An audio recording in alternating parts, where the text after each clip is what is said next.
And then, good morning, everyone. Now, I will also live on our Facebook, but I need to transfer the host to another so that we can live. Okay, dito po sa isang account. Okay, live on Facebook. Okay, para masubaybayan po tayo ng ating mga kapatid dito sa SDA Online Study. So it could be a seen and review. So dito po sa SDA Online Study ay nandun na po naka-record yon. At least ma-follow up po natin, ma-follow natin kung time na ano. Pero mayroon din po tayong YouTube link na okay, welcome po sa ating mga taga-subaybay po sa online SDA online study. Tayo po ay nagpapatuloy sa ating serye dito sa Biblical History in the Book of Genesis. Okay, dito na po tayo sa chapter 31. Part 2 po ito ng ating pag-aaral. Okay. Na kung saan na ito na po yung time na si Jacob ay umalis. Hello, welcome, Sister Veronica. How are you there?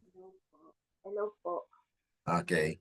So, dito na po tayo sa ating pagpapatuloy po. This is actually the confrontation dahil nangyari po na hinabol, no? Hinabol ni Laban itong si Jacob dahil umalis na walang paalam. Okay? So ito po yung ating pag-aaralan ngayong umaga, paghaharap at tipan. Kung paano po ang Panginoon nag-intervene sa mga pagkakataong ganito na nandun yung galit, ano? Galit ni Laban kay Jacob at takot din itong si Jacob, no? Na ngunit ganun pa man ay ang Panginoon nag-intervene na gabi before sila magkita ni Laban ay ang Panginoon ay nangusap kay Laban na huwag gagawa ng masama. Don't hurt Jacob. Okay, ito po yung ating babasahin sa ating sa Spirit of Prophecy Volume 1, 116, Paragraph 2. Ito po ang sinasabi. Laban then assured Jacob that he had an interest for his daughters and their children, that he could not harm them. So ito po yung dito na record na sinabi ni Laban na hindi niya magagawa na saktan itong si Jacob kasama yung mga anak. He proposed to make a covenant between them. And Laban said, now, therefore, come thou, let us make a covenant, I and thou, and let it be for a witness between me and you, or thee. And Jacob took a stone and set it up for a pillar. And Jacob said unto his brethren, gather stones. And they took stones and made a heap. And they did eat there upon the heap. So ito po yung nangyari na pagkatapos na tumakas itong si Jacob, inalaman ni Laban na umalis na walang paalam itong si Jacob. Kaya hinabol niya po. So anong nangyari po? God intervened before they met kasi mabilis itong si Laban, hinabol si Jacob at gabi bago pa man sila nagkatagpo ay nangusap ang Panginoon, anghel, okay? Angel was sent to Laban and kinausap po ng anghel na kung saan ay sabi ng anghel ay huwag kang gagawa o huwag mong saktan si Jacob. At huwag kang magsalita ng masama at mabuti. Ibig sabihin ay huwag niyang pilitin na pabalikin si Jacob. Kaya nga po ito ang nangyari na tiniyak ni Laban na hindi po siya gagawa ng anumang kasamaan, ano? Kasamaan doon laban kay Jacob. At kaya nga po at sinabi ni Laban dito na ngayon ay lumapit ka, tayo gumawa ng tipan. So ito pong si Laban ang siyang nag-initiate para magkaroon ng kasunduan na hindi po magkaroon ng labanan at saktan ng bawat isa. So si Jacob ay nagpatayo. Nagpatayo po siya ng haligi na yun po yung maging partition, no? Partition na okay, hindi ka lumampas dapat. Hindi ako lalampas sa iyo at hindi ka rin lalampas sa akin. So ibig sabihin ay walang bagay na maging contention po sa dalawang panig. So yan po yung ginawa para magkaroon ng kapayapaan, ano? So sa ating pagpapatuloy ay tayo po ay manalangin. Dakila at mabagin po naming Ama na nasa langit ka, sa muli kami po ay lubos na nagpapasalamat na kayo po ang siyang Diyos na nag-intervene sa bawat circumstansya na nangyayari, especially dito sa buhay ni Jacob, na kung saan ay siya po ay tumakas, ngunit ganun pa man kayo po ang siyang nag-intervene upang hindi po masaktan at wala pong mga pangyayari na mangyari. At ganun din po sa mga oras na ito sa aming buhay.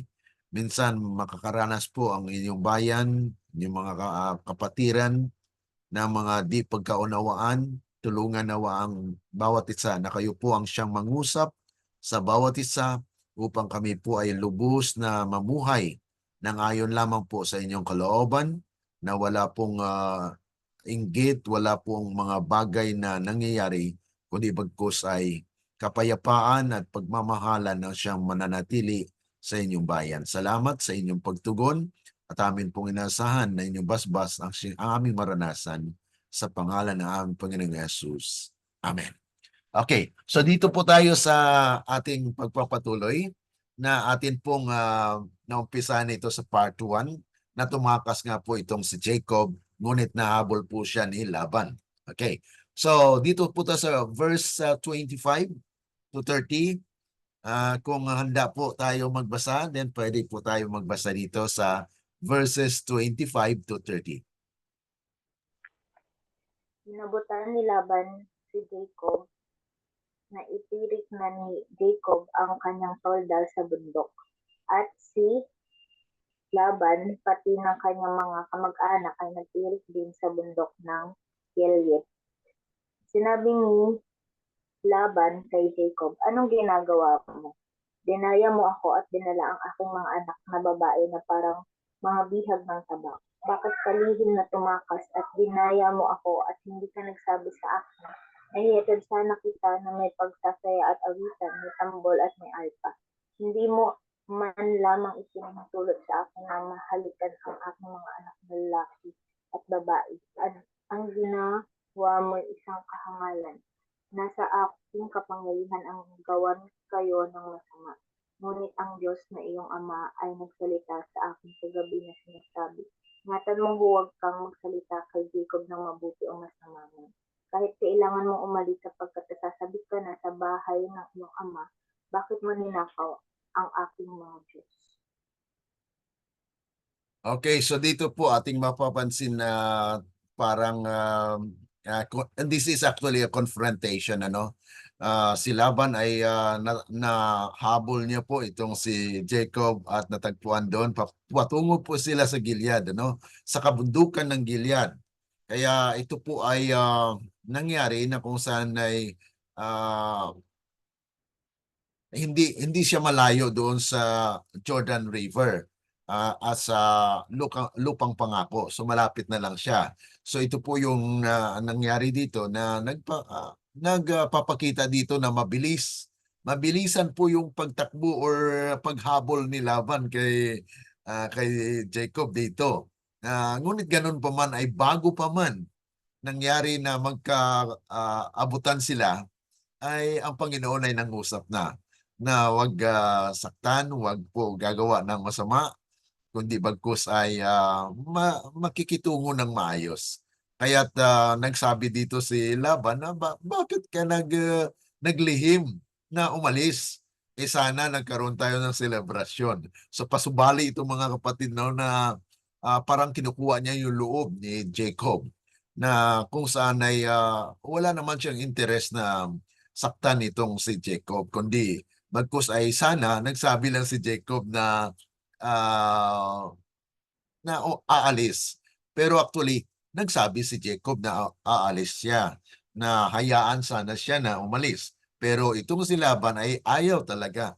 Ayaw talagang payagan itong si Jacob na umalis. Dahil ang pagpapalang kanyang tinanggap ay doon niya nakikita na kung wala si Jacob ay wala pong pagpapala. At ang nangyari pa po dito ay sinabi dito sa bandang huli nating nabasa na bakit ninakaw mo ang aking Diyos-Diyosan. So ito po ay pagpapakita na talagang iniisip ni Laban na ninakaw o magnanakaw itong si Jacob. Kaya't this is actually hindi alam din ni Jacob na si Raquel. Si Raquel po yung nagkuha ng Diyos-Diyosan. At atin po yung napansin dito na it was actually bakit kaya si Raquel ay kinuha yung Diyos-Diyosan. At alam niyo po kung anong ginawa dito? Si Laban ay hinanap niya talaga. Kasi sabi ni Jacob dito na hindi ako magnanakaw. Hindi ako kumuha ng iyong Diyos-Diyosan. So ito ay pagpapakita lamang na parang nandoon po yung pagsasamba ni Laban sa Diyos-Diyosan. So ito ang mga nangyayari na kung saan ay dito pa lang makikita na natin na nandoon po yung pagsamba sa Diyos-Diyosan. At kung ating baybayin hanggang sa panahon ni Abraham, ay sa panahon na ni Abraham ay nandun po yung mga Diyos-Diyosan. Kaya sinabihan din po si Abraham na umalis. Umalis doon sa kanyang father-in-law. Yun po yung mga kaganapan sa kasaysayan na dito pa lang ay makita po natin na yung kanyang uncle. At actually, si Laban ay uncle po ni or brother-in-law. No, brother-in-law ni Jacob na kung saan ay brother-in-law ni Isaac at uncle ito ni Jacob, okay? So si Rebecca na mother ni Jacob ay kapatid niya itong si Laban. Okay? So yun po yung relasyon dito. Pero ganun pa man ay si Jacob ay inutusan ng kanyang father na pumunta ka sa uncle mo. Oh, at doon ka mag-asawa. At yun nga po ang nangyayari. Nakita niya si Raquel at ito ay nagustuhan niya. He fall in love with Rachel. Ngunit ganun pa man ay pinagpagalan niya po. Nagtrabaho siya as a dory. Ay yung dory na binabayaran o may dito po sa Thailand may ganong custom na yung lalaki ay dapat po magbayad or mayroong kabayaran as dory para makuha po yung kanyang kagustuhan ng babae.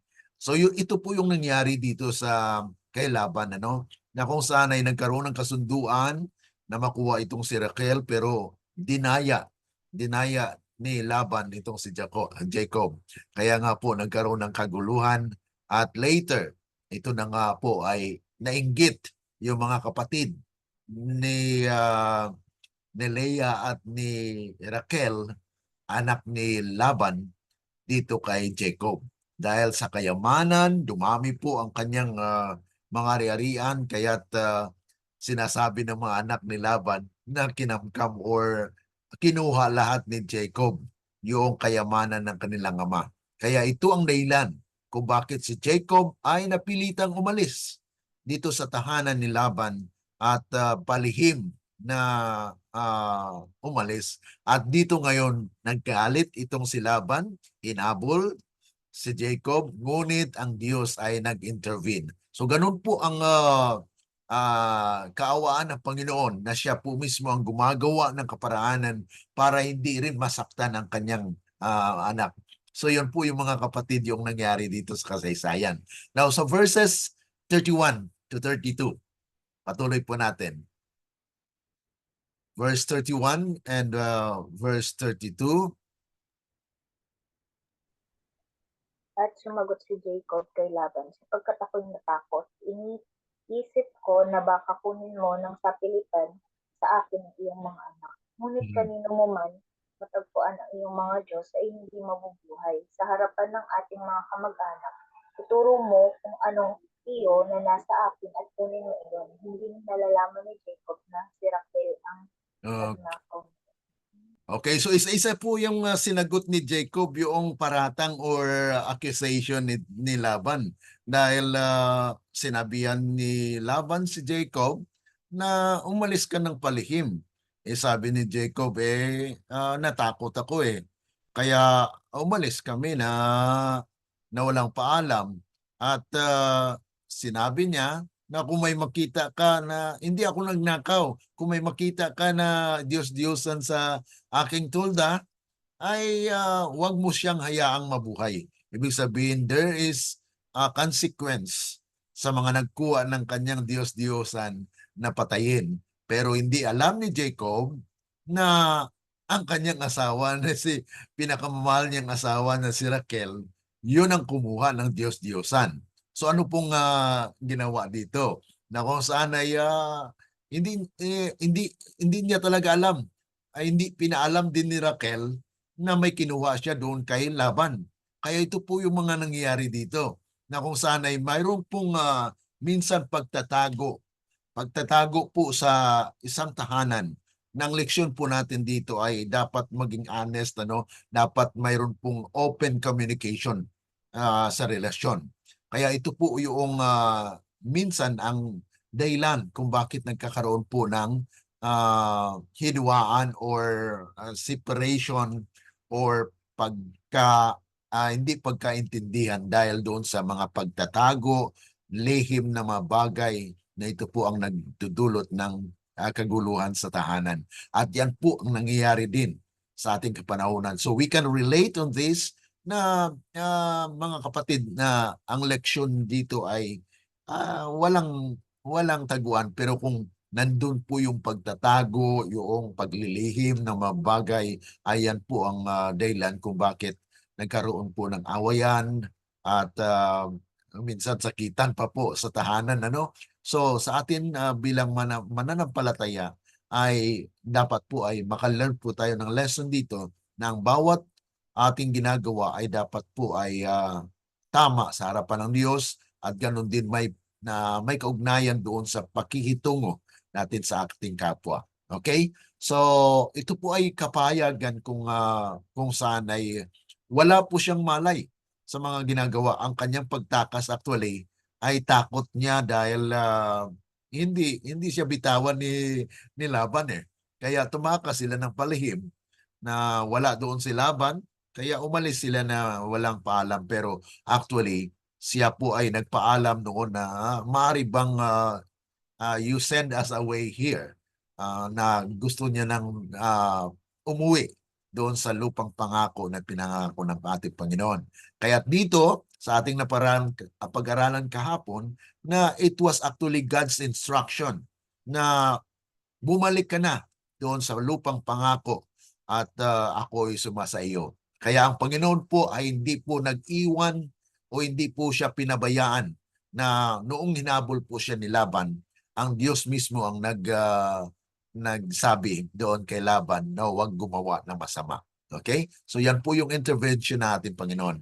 Okay, verses 33 to 35. 33.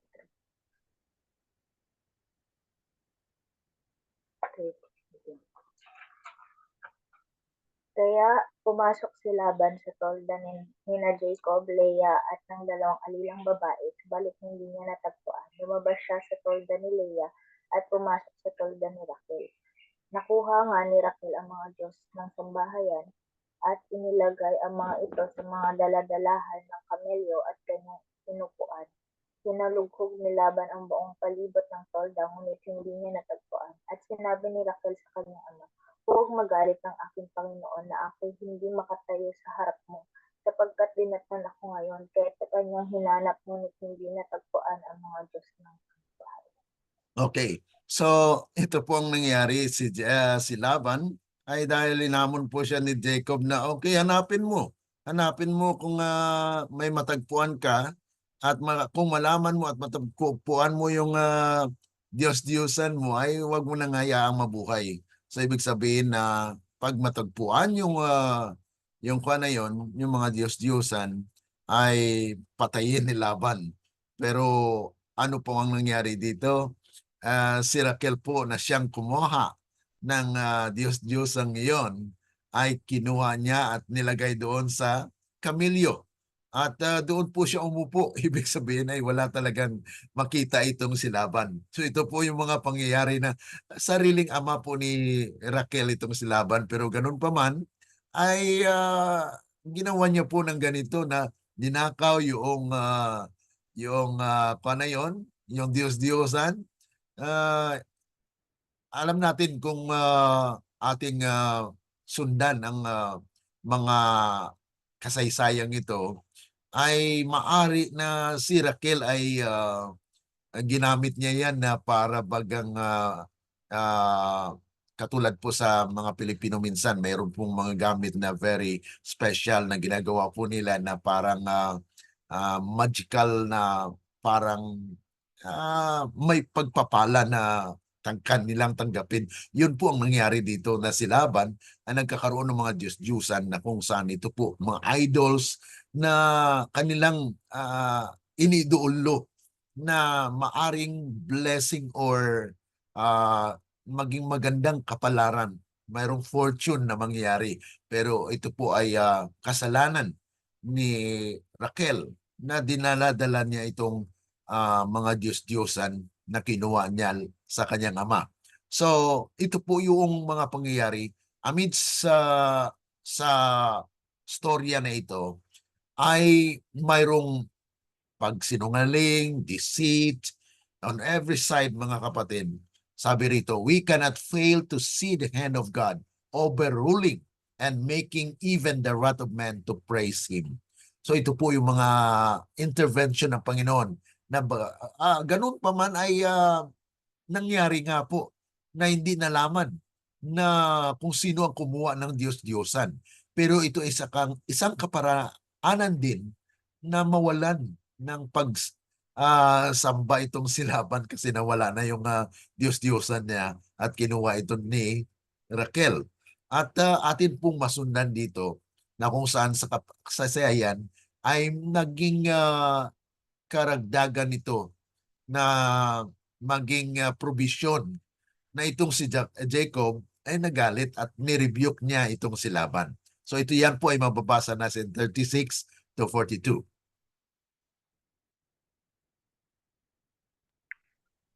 At si Jacob ay nagalit at nakipagtalo kay Laban. Sinabi ni Jacob kay Laban, "Ano ang aking paglabag at ang aking kasalanan at habulin mo ako na may pag-iinit? Kahit inalugog mo ang lahat ng aking kasangkapan, anong natagpuan mong kasangkapan ng iyong bahay?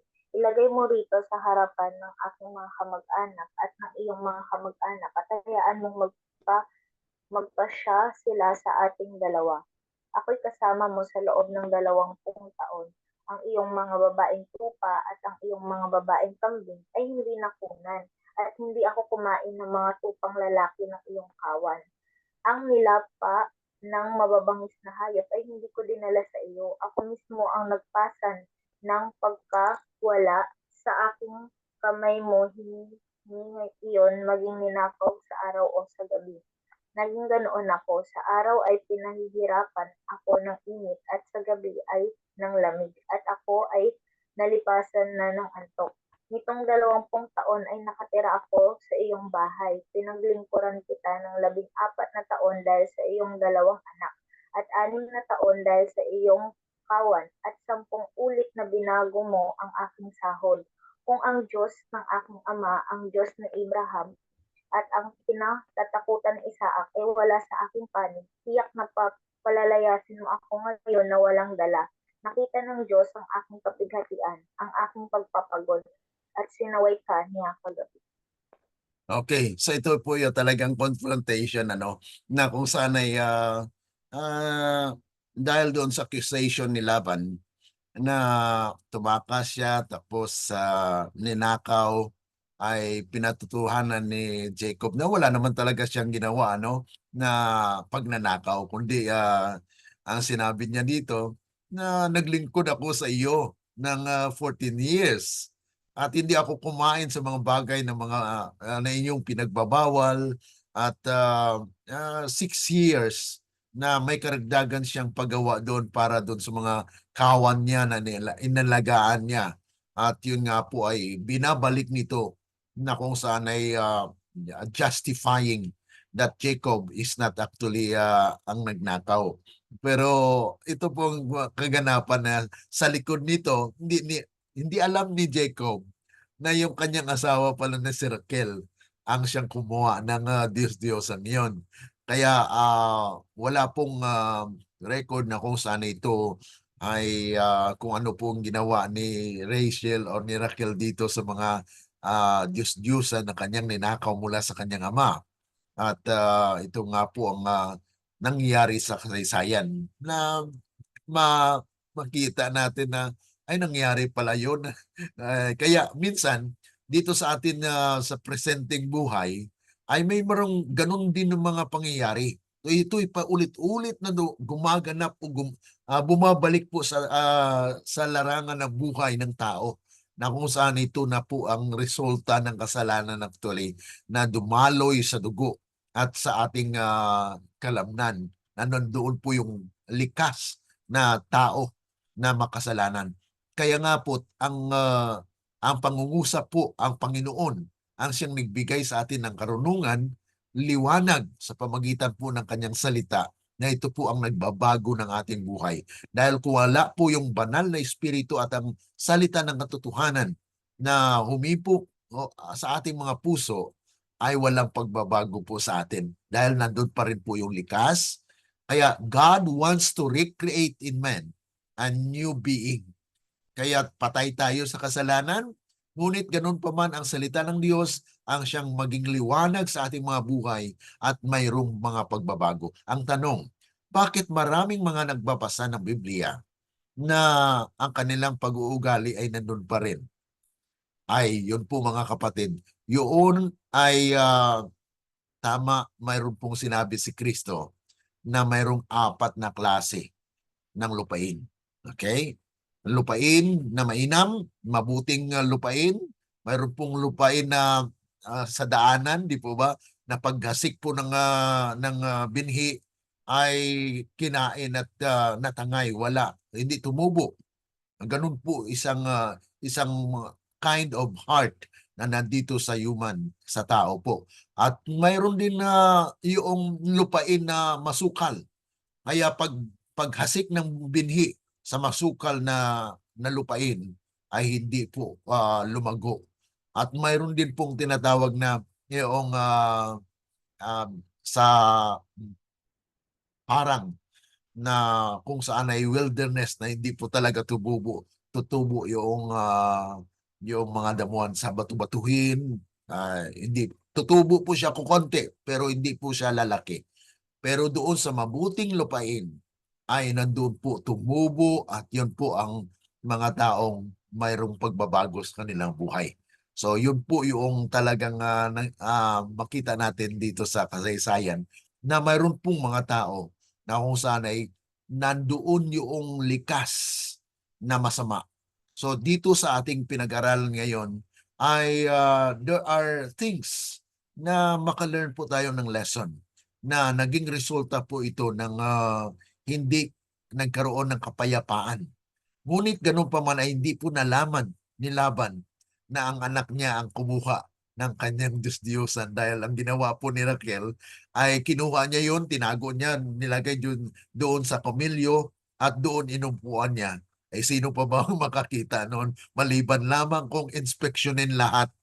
Oh. So pero hindi nangyari po 'yon na na natagpuan itong Diyos-Diyosan. Kaya may reason po si Jacob na to justify himself na hindi po siya ang kumuha. Dahil hindi naman po talaga siyang kumuha. Okay? So yan po yung mga pangyayari dito at kaganapan na kung saan ay unless ang Panginoon po ay na iiwan na si Jacob ay talagang walang pagpapala mangyayari po. Kaya dito sa part na ito, unless the God of my father, the God of Abraham, and the fear of Isaac had been with me, surely now you would have sent me away empty-handed. Kung wala yung pagpapala ng Panginoon ng ama ko, yung takot ni Isaac na kanyang ama at yung kanyang lolo na kung saan ay nandoon yung Diyos na nag-iingat sa kanya, ay wala po yung pagpapala na sana aalis siya na walang dala. Pero dahil doon sa pagpapala ng Diyos, ay mayroon po siyang dala-dala na mga kayamanan. Kaya nga po ang nangyari dito, at the last part, okay, Jacob and Laban make a covenant. Na kung saan ito po ang mga pangyayari dito. Okay? Patuloy po natin pagbasa. Sumagot si Laban kay Jacob, "Ang mga anak na babae ay aking mga anak at ang mga anak ay mga anak ko, at ang mga kawan ay aking mga kawan at ang lahat ng iyong nakikita ay akin. Subalit anong magagawa ko ngayon sa mga anak kong babae o sa kanilang mga anak na pinanganak nila? Halika ngayon, gumawa tayo ng isang tipan, ako at ikaw, at hayaang iyon ay maging saksi sa akin at sa iyo." Kaya't kumuha si Jacob ng isang bato at iyon ay itinayo bilang isang bantayog. At sinabi ni Jacob sa kanyang mga kamag-anak, "Magtipon kayo ng mga bato." At kumuha sila ng mga bato at kanilang ginawang isang bunton at sila'y nagkainan doon sa malapit sa bunton. Tinawag ito ni Laban na Jegar-Sahadota, subalit tinawag ito ni Jacob na Gilead. Sinabi ni Laban, "Ang buntong ito ay saksi sa akin at sa iyo ngayon." Kaya tinawag niya ito sa pangalang Gilead. At ang bantayog ay Mispa, sapagkat sinabi niya, "Bantayan ng Panginoon ako at ikaw kapag tayo hindi magkasama sa isa't isa. Kapag pinaghihirapan mo ang aking mga anak o kung mag-asawa ka sa iba bukod sa aking mga anak kahit wala tayong kasama, alalahanin mo, ang Diyos ay saksi sa akin at sa iyo." Okay. So dito po mga kapatid ang paggawa po ng covenant na kung saan ay nangyari nga po na dahil sa suggestion ni Laban na magkaroon ng tipan ay si Jacob po ay gumawa ng hip or parang haligi po siya na yun po ay tinawag niyang galid. Galid at yung place na yon ay tinawag yan na Mespa. Kaya dyan po nanggaling yung Mespa na salita na watch. So ibig sabihin tagabantay. Na ang Panginoon ay nakakita ng kanilang ginagawa, mabuti man o masama. Kaya ito po ang naging partition.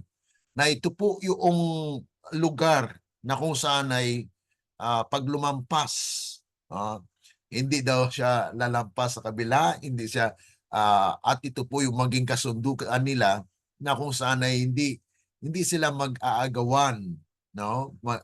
Kung ano ang mga ari-arian ng isa ay ari-arian po 'yan ng isa.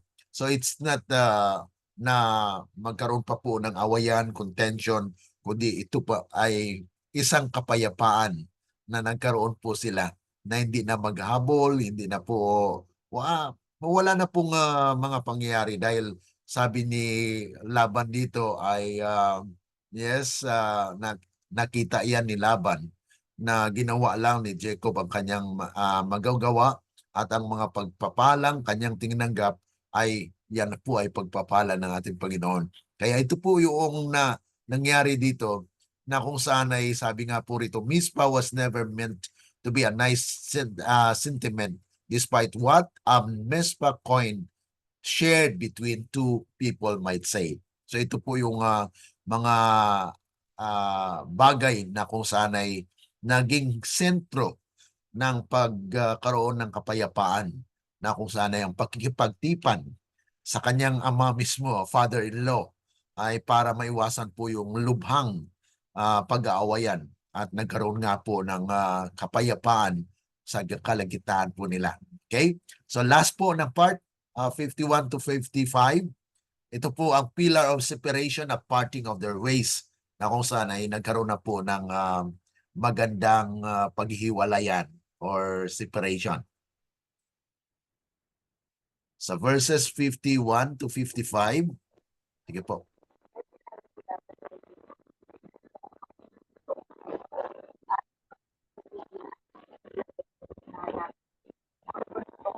Ay isang saksi at ang haligi ay isang saksi na hindi ako lalampas sa mundo sa iyo at hindi ka lalampas ito at sa haligi patungo sa akin upang saktan ako.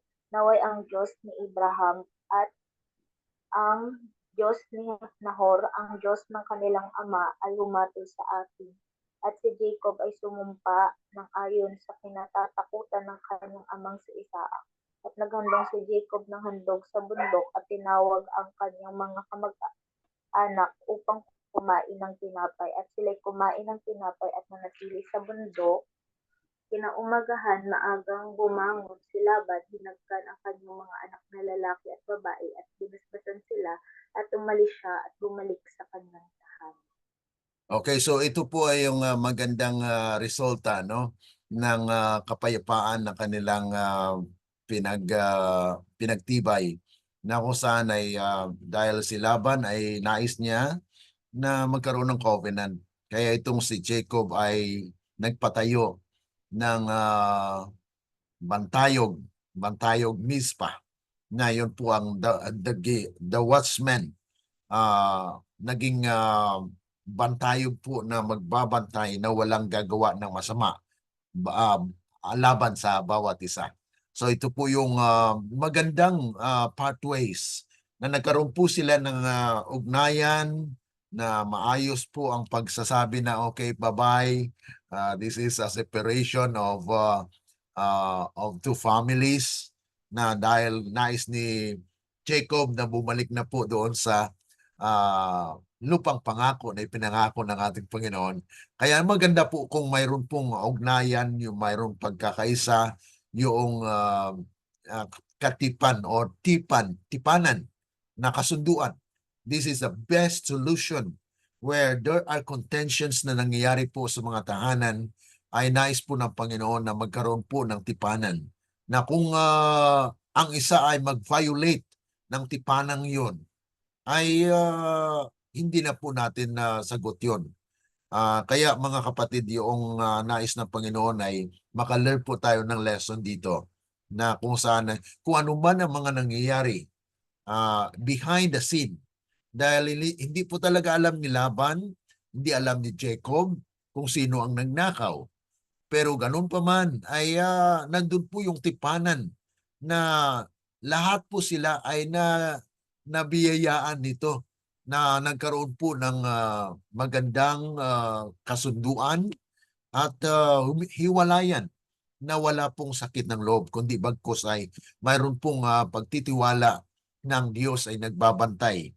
At yan nga po ang nangyari dito sa kasaysayan na mula rito ay wala pong nangyayaring contention mula doon sa mga anak ni Laban at against Jacob ay makikita po natin na nagkaroon na po ng kapayapaan at handa na po si Jacob na harapin at magkakaroon pa po ng pandito na bago po mawala. Dahil kung atin po sundan sa chapter 35, ay mapansin po natin dyan na mayroong kahirapan hinaharap si Raquel. Ito po yung konsekwensya ng kanyang ginawa, no, mga kapatid, na nagkaroon po siya ng kahirapan. Ngunit sa kabila ng kahirapang yon, binigyan po siya ng biyaya ng Panginoon. Ano pong biyaya yon? Yung anak. Kaya dito po napanganak si Benjamin. Okay? Doon po sa ating pag-aaral sa chapter 35. Pero malayo pa po yun. But this is actually part of the history natin po makikita na they suffer. Those who have done wickedness will also suffer the consequence. Na kung sana yung Panginoon po ay hindi natutulog, kung mayroon po tayong tago na ginawa, ay mayroon po yung konsekwensya. Kaya bilang mga nasa katotohanan din, ay pag-alam po natin yung katotohanan at mabuting gawin at hindi po natin ginagawa, yun ay pagkakasala sa Diyos. Ayon po yan kay Santiago. Ano? Santiago na sabi po niya, those who knew what is right and good and not doing it, it is sin. So, sa ating pamumuhay bilang mga tunay na Kristiyano, ay gagawa lamang po tayo ng mabuti. Kung ano po mabuting gawin, gawin po. At walang hadlang sa iyo. Dahil yan po ay iyong at atin pong ugnayan sa Panginoon na tayo po ay gagawa ng kabutihan para sa ating kapwa. Okay? Maraming salamat po. At kung mayroon po kayong mga interaction, reflection po sa ating napag-aralan, you can just chat in our live. And also dito po, kung mayroon po kayong nais na sabihin, you can unmute your microphone at you can just speak up. Mayroon po bang reflection? Ano pong masasabi ninyo sa ating napag-aralan ngayong umaga?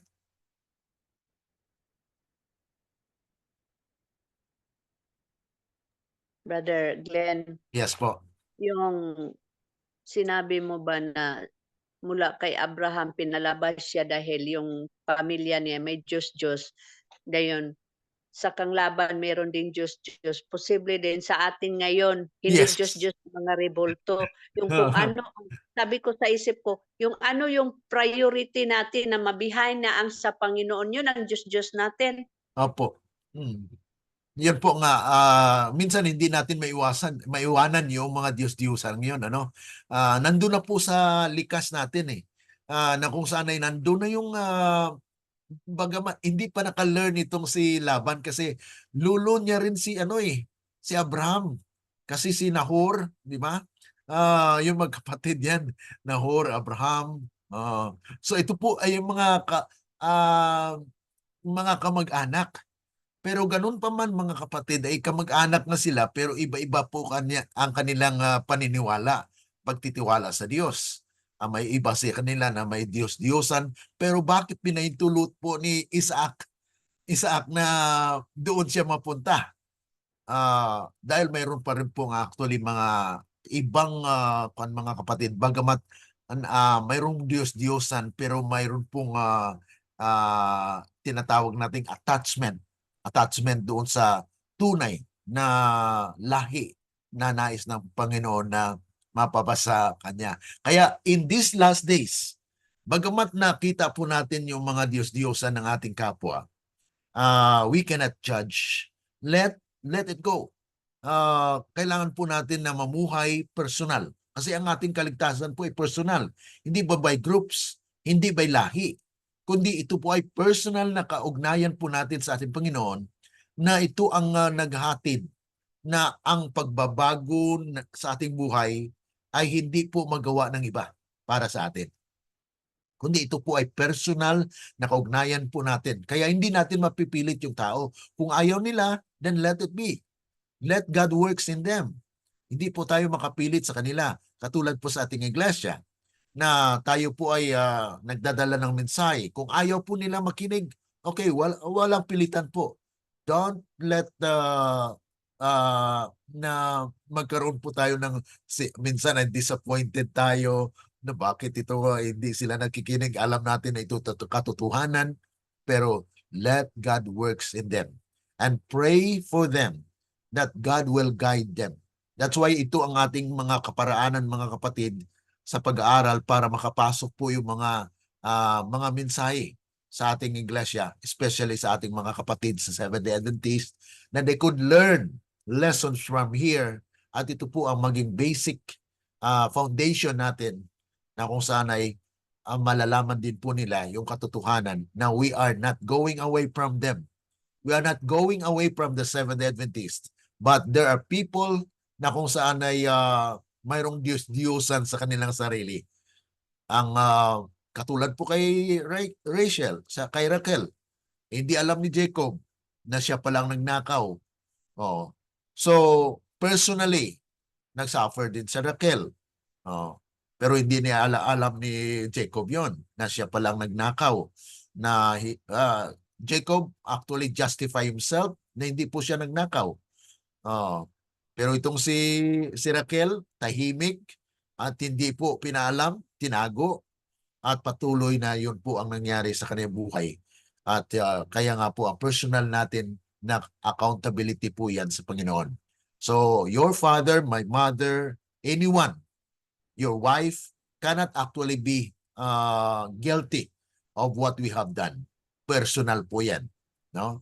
Kaya kung mayroon man tayo mga kapatid sa iglesia, association, sa anumang kaugnayan, ay personal po nating ipanalangin na kung saan ay ang Panginoon ay mangusap sa kanila na sila po ay magkaroon ng tunay na tipanan sa ating Panginoon.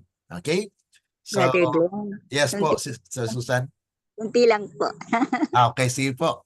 Yung pong simula po kasi na mag-aral tungkol sa mga anak ni Abraham, Opo. mula sa hanggang dito kay Jacob, ay kaya pala po nagkakaproblema ang pamilya dahil sa kawalan ng pananampalataya. Ano po? Opo. Dahil sa hindi nila natutunang makilala ang Diyos kahit kasama-sama na nila ang kanilang kamag-anak katulad ni Laban sa kanyang pamangkin. Hindi pinaunawa sa kanya ng Diyos ang tunay na kahulugan ng mga Diyos-Diyusan sa buhay. Kaya pala po, yung naranasan ko po, ay kahit nasabihin mo sa kanila ang salita ng katotohanan tungkol sa mga nais ng Diyos na ibigay na kalooban niya, ay hindi po mahayag. Dahil ang nangunguna, sarili talaga. Opo. Hindi makita yung pong sarili niya na kailangan niya ang Diyos. Kaya kahit po nga si Rachel ay kasama-sama na si Jacob, ay meron pa rin siya kinuhang Diyos-Diyusan. Kaya nakakalungkot po talaga ang pamilya. At yung pinaranasan ko dun sa isla, nakita mo po iyon. Opo. Ang lungkot ko po dun ay anong pananampalataya meron sila. Nawa po ibukas mo, Panginoon, sa kanila yaon. Kaya hindi po ako na nag-react dahil ang kahabagan ko po dun ay naroon pala sa paniniwala, may faith, may biyaya, pero hindi maunawaan dahil ayaw mag-ipaunawa, ayaw ng Diyos na, hindi pa binubukas sa kanila ng Diyos at ayaw ng tao. Kaya kahit kapatid ko sila, kahit mga tinuturuan ko sila, ang dami po kasi noon, hindi lang mga kapatid ko, bilas ko, mga anak ko, sa laman, at yung pong mga anak ko rin tinuturuan ko doon, na tumanggap din ang sabi nilang faith, ay ganun pala ang sitwasyon ng tao. Kaya ang lungkot-lungkot ko po nung nasa Cavite po ako. Ilang linggo po ako doon na talaga nawawala pa po yun sa mahina. Kaya pala po, ganun ang tao dahil sa kakulangan ng pananampalatayang galing sa Diyos. Hindi pa talaga nabubuhay, spiritual. Kaya salamat po sa napakaganda yung mga mensahe. Ganun pala ang kalagayan talaga ng pamilya at ng mga tuturuan. Kaya hindi basta ibibigay ang word of God dahil hindi nila kayang tanggapin. Kaya salamat po na binubuo po ng Diyos yung aking kamalayan, pananaw, upang bago ako magsalita sa iba, ay kailangan kong marami muna akong maunawaan sa nagaganap. Kasi kahit sa iglesia, kahit anong pagtuturo, bakit hindi nagbabago ang buhay at hindi nagiging kalarawan ng Diyos? Yun po ang talagang tanong ko ngayon. At bakit kahit ang aking mga mahal sa buhay ay na matagal na magsama kami sa iisang bubong bago kami magkahiwalay magkakapatid, ay ngayon po ay iilan pa lang kami sa pamilya. Ano ang dahilan? Yun po ang sinasabi niyo, may Diyos-Diyusan talaga na na Opo. naroon sa puso na Mm. gawa ng kapangyarihan ng kaaway. Kaya salamat po sa Amen. mga tagumpay na kasama ko po kayo doon, si Brother Sam, na mini-mentor ako dahil nauuaw po talaga ako at hinihingi ko sa Lord, ano ba talaga Lord ang sagot? Bakit anong nangyayari sa paligid? Bakit may word of God? Napakadami. Since 42 years po ako sa ministry, 1982. Kaya salamat po sa Panginoon sa buhay niyo, Brother Glenn. Lalo po kayong biyayaan ng Diyos ng mahabang buhay. Thank you Amen. po. Amen po. Amen po. Oo, maraming salamat po at ganun nga po mga kapatid, no? Kaya binuo natin itong pag-aaral sa biblical history kasi nakita ko po talaga na kailangan po natin ito na maunawaan. Kaya minsan mga kapatid, we just take for granted yung mga bagay na maliliit, ano? Ngunit ganun pa man mga kapatid ay God allows it to happen. Whatever circumstances, experiences that you have, ay masakit po. Talagang napakalungkot po natin yan na maranasan natin na kahit yung ating kapwa, ating mga anak ay hindi makapaniwala doon sa mga bagay na ating pinaniniwalaan because they have their own Diyos-Diyusan. Katulad po ito kay Laban na hindi naka-learn sa kanyang lolo. Lolo niya si Abraham. Si Abraham ay sinugo ng Panginoon. Hindi natin na alam ko na alam ni Laban yung kasaysayan ng kanilang kaluluhan na kung saan alam niya po yun, yung karanasan ng kanyang lulong si Abraham. Pero ganun pa man ay ginagawa pa rin. Kahit itong si Raquel na pinakamamahal ni Jacob, si Jacob nga maka-Diyos, may covenant siya sa Diyos. Pero bakit hindi nakasama itong asawa niya? Si Raquel na pinakamamahal niya, na ninakaw niya pa yung Diyos-Diyusan para dalhin-dalhin. Parang good fortune daw yun, yung daladala niyang Diyos-Diyusan na yun. So yun po mga kapatid. Kaya we cannot really judge mga kapatid. Ang ating pananampalataya, personal po yan. Kaya wala dapat na makakuha sa atin yan. Okay? Yun po yung personal nating karanasan eh. Kahit asawa natin, kapatid natin, ay hindi po natin mapipilit din na maniwala sa atin. Kundi let God works in them dahil mangyari po yan na sila'y tatawagin din ng ating Panginoon kung sila po ay kabahagi doon sa bayan ng Diyos. Okay? Salamat po mga kapatid at tayo po ay manalangin sa ating pagtatapos. Bukas po ay sa next week na po. Lunes naman po tayo magpatuloy. Kaya subaybayan lang po natin. Marami po tayong mga lesson na matutunan po dito. Kaya talagang binabaybay po natin yung mga at least you have a part na kung saan hindi natin makalimutan ang mga bagay na ito. Tayo manalangin. Dakila at mabagin po naming Ama na nasa langit ka, sa muli kami po ay lubos na nagpapasalamat na kayo po ay nangusap sa bawat isa sa amin. Nalam po namin na kami po ay may kakulangan, kami po ay mahina, ngunit kayo po ang aming kalakasan. Kayo po ay nagbibigay sa amin ng katotohanan ito upang aming malayan at maging kabahagi po ng aming eksperyensya sa inyo, na kung saan ay kayo po ay siyang namuhay, na nangusap sa aming mga puso, at nawa, Panginoon, ang aming buhay ay maging liwanag para doon sa aming kapwa, na makikita nila po yung pagbabago na kayo po ang gumawa dahil sa aming personal na buhay po ay wala kaming kakayanan. Kaya't ito ay mangyari lamang, Panginoon, na ang inyong kapangyarihan ang siyang gaganap sa aming mga buhay. Kaya't nandito po ang aming mga kapatid, Sister Mary Ann, Sister Susan, Sister Veronica, at ang kanilang mga pamilya, Panginoon. Isahin kami sa bigkis ng pagmamahal, pagkakaunawaan, kaugnayan po sa inyo, na patuloy na dadaloy po ang pagpapala mula sa inyong mga kamay, inyong kapangyarihan, ang siyang dadaloy at marami pong makakita nito sa aming kapwa. Na hindi po kami magpipilit, kundi makikita lamang nila ang kapangyarihan ng pagbabago sa aming mga buhay at sila rin po ay magluwalhati sa inyo dahil sa kapahayagan ng inyong buhay sa aming mga buhay. Dismiss us, Lord, sa umagang ito ng pagpapala at kapahayagan ng inyong kaluwalhatian ang siyang makita sa aming buhay. Ito po ay aming dalangin dahil lamang po sa matamis na pangalan ng aming Panginoong Yesus. Amen.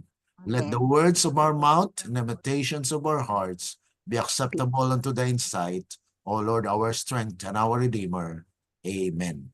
Amen. Amen po, mga kapatid. God bless.